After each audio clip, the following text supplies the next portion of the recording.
Aí, gurizada, tomara que o gráfico esteja aparecendo bem aí pra vocês. O que acontece nesse exercício, velho? A gente tem dois objetos, o objeto A e o objeto B, que eles são, vamos ver...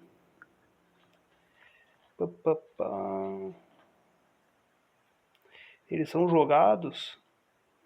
possivelmente eles são jogados. Não tem como a velocidade inicial de cada objeto não tem como a velocidade inicial de cada objeto ser igual a zero, porque eles são lançados, né, de tal modo que eles atingem uma altura maior que a altura do suporte.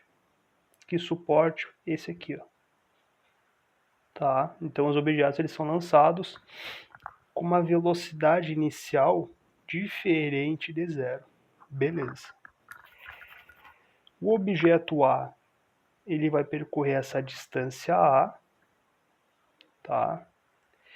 E o objeto B, ele vai percorrer essa distância B.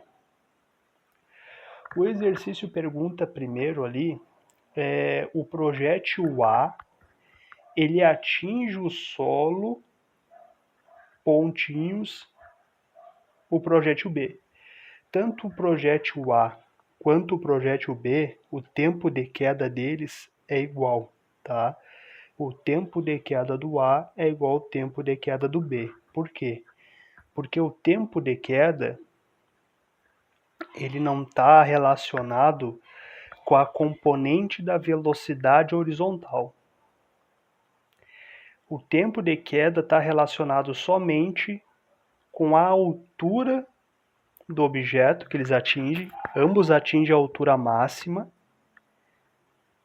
E quando eles atingem a altura máxima, ao mesmo tempo, a velocidade deles é zero. A velocidade na componente y.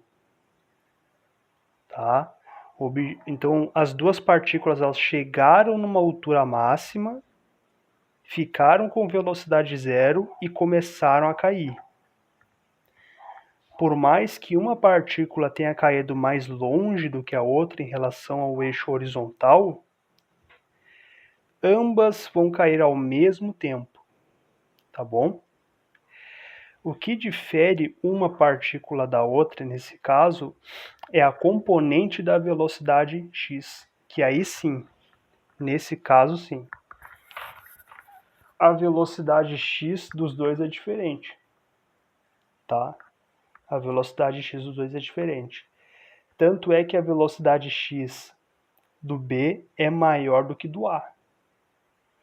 E outro detalhe, quando as partículas chegam lá no final lá do movimento vertical, a componente da velocidade y é zero, que é a velocidade vertical. Mas a componente da velocidade x, ela não é zero.